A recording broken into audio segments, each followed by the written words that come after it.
Cyclic groups. Let G be a cyclic group with generator A.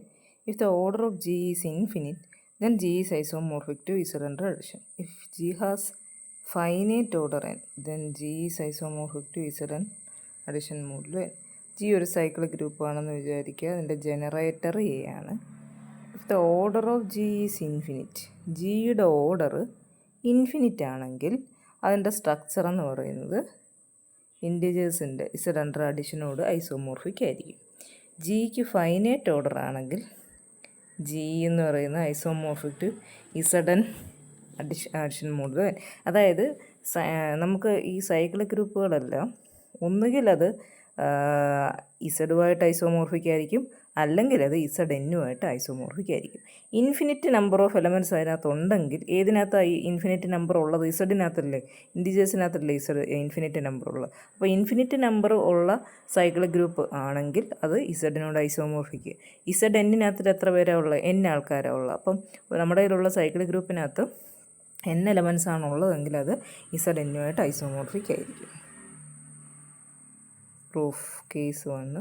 For all positive integers, a raised to m not equal to identity.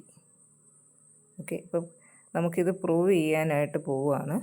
ഇപ്പോൾ ഒന്നാമത്തെ case എന്ന് പറഞ്ഞു കഴിഞ്ഞാൽ infinite വരുമ്പോഴുള്ള കേസാണ് നമ്മൾ consider ചെയ്യുന്നത്. അപ്പോൾ ഇൻഫിനിറ്റ് വരിക എന്ന് പറഞ്ഞു കഴിഞ്ഞാൽ സൈക്ലിക് ഗ്രൂപ്പ് ആണല്ലോ, അപ്പോൾ എ ആണ് അതിൻ്റെ ജനറേറ്റർ എന്ന് പറഞ്ഞ് നമ്മൾ എടുക്കാൻ പോകുന്നത്. ഓരോ പ്രാവശ്യം നമ്മൾ പവർ എടുക്കുമ്പോഴും നമുക്ക് ഡിഫറൻ്റായിട്ട് എലമെൻറ്റ്സ് കിട്ടുന്നത് കൊണ്ടല്ലേ അത് ഇൻഫിനിറ്റ് ആവുന്നത്. അതിൻ്റെ അർത്ഥം അത് എത്ര തവണ പവർ എടുത്താലും നമുക്ക് ഐഡൻറ്റിറ്റി കിട്ടുന്നില്ലെന്നാണ്. ഏതെങ്കിലും ഒരു സ്ഥലത്ത് വെച്ച് അതിന് ഐഡൻറ്റിറ്റി കിട്ടുന്നുണ്ടെങ്കിൽ നമ്മൾ ഒന്നും കൂടെ അതിൻ്റെ പവർ എടുത്തു കഴിഞ്ഞാൽ എന്ത് സംഭവിക്കും? ഐഡൻറ്റിറ്റി ഇൻറ്റു എ എന്ന് പറയുന്നത് എന്തായി മാറും? എ ആയിരിക്കും കിട്ടുന്നത്.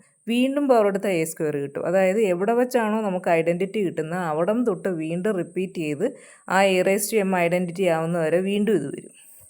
അപ്പോൾ ഇതിനകത്ത് ഇൻഫിനിറ്റ് നമ്പർ ഓഫ് എലമെൻറ്റ്സ് എന്നുള്ളത് ശരിയാവത്തില്ല.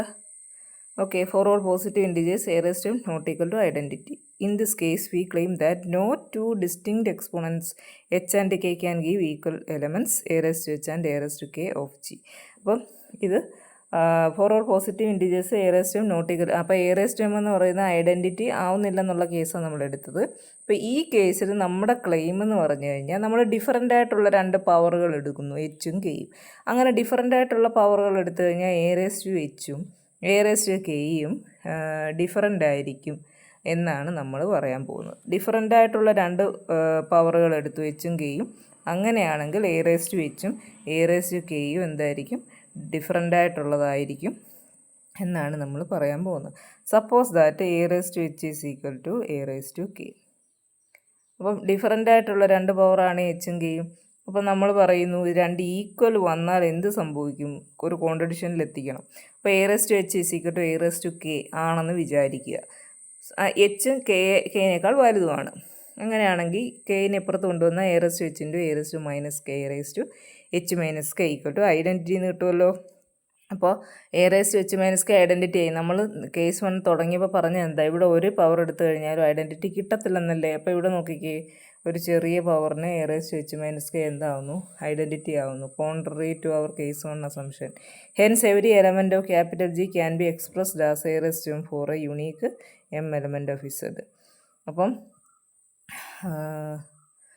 അപ്പോൾ നമ്മൾ പറയുന്നു നമുക്ക് ഏതൊരു ഇതിനകത്തുള്ള ഡിഫറൻ്റ് ആയിട്ടുള്ള പവറുകൾ എടുക്കുമ്പോൾ ഓരോ പ്രാവശ്യവും നമുക്ക് കിട്ടുന്ന വ്യത്യസ്തങ്ങളായിട്ടുള്ള ഓരോരോ എലമെൻറ്റ്സ് ആയിരിക്കും. അത് എവിടെയെങ്കിലും എടുത്ത് വെച്ച് ഈക്വൽ ആയി കഴിഞ്ഞാൽ അത് വീണ്ടും കോൺട്രഡിക്ഷനിലേക്ക് പോകുന്ന നമ്മളിപ്പോൾ പ്രൂവ് ചെയ്തത്.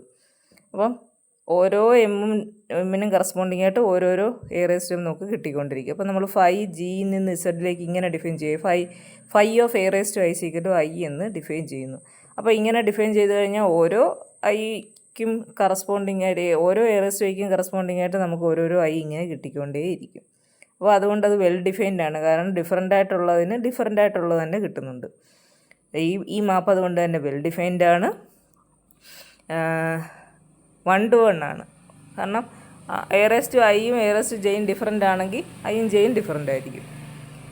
ഒന്നിന് കറസ്പോണ്ടിങ്, അതായത് എ റേസ് ടു ഐക്കും എ റേസ് ടു ജെയിനും കറസ്പോണ്ടിങ് ആയിട്ട് ഒരിക്കലും സെയിം എലമെൻറ്റ്സ് വരത്തില്ല.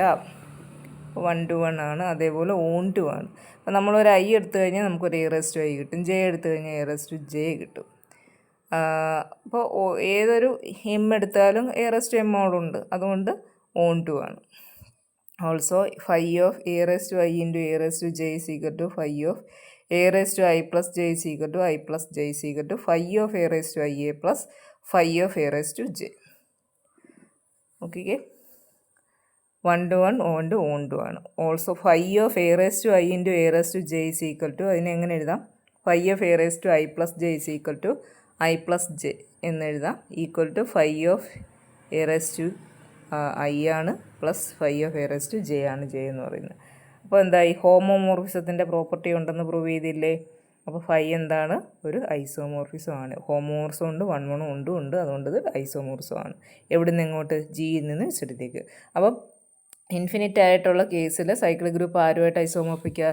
ഇസഡുമായിട്ട് ഐസോമോർഫിക്കാണ്. അടുത്തത് case 2. A raise to m equal to identity for some positive integer m. Case 2 എന്ന് പറഞ്ഞു കഴിഞ്ഞാൽ ഒരു പോസിറ്റീവ് ഇൻറ്റിജർ എം എടുക്കുന്നു, കറസ്പോണ്ടിങ് ആയിട്ട് നമുക്ക് ഐഡൻറ്റിറ്റി കിട്ടുന്നു. Let n be the smallest positive integer such that a raise to n is equal to identity. അപ്പം a raise to n is equal to identity ആവുന്ന ഏറ്റവും ചെറിയ പോസിറ്റീവ് ഇൻറ്റിജറാണ് n എന്ന് വിചാരിക്കുക. If s element of Z and s is equal to, അപ്പോൾ ആ N വെച്ചിട്ട് നമ്മളൊരു എസ് ജനറലായിട്ടൊരു ഏതോ ഒരു പവർ എസ് എടുത്തു കഴിഞ്ഞാൽ s is equal to n q plus r. N കൊണ്ട് നമ്മൾ എസിനെ ഡിവൈഡ് ചെയ്താൽ ഒരു കോഷ്യൻ്റ് ക്യൂ, റിമൈൻഡർ ആറും കിട്ടും. ഡിവൈഡ് ചെയ്യുന്നത് നമ്മൾ എൻ വെച്ചിട്ടാണ്. അപ്പോൾ നമുക്ക് റിമൈൻഡർ എന്ന് പറയുന്നത് 0 less than or equal to r less than n. Then a raise to s is equal to a raise to n q plus r is equal to a raise to n the whole raise to q into a raise to r equal to e raise to q into a raise to r equal to a raise to r. Okay, ഇത്ര കിട്ടിയാൽ മനസ്സിലായി കാണുമല്ലോ. A raise to N identity ആയതുകൊണ്ട് e raise to q എന്ന് വന്നത്. അപ്പോൾ a raise to s equal to a raise to r എന്ന് കിട്ടും. As in case 1, if 0 less than h less than k less, അപ്പോൾ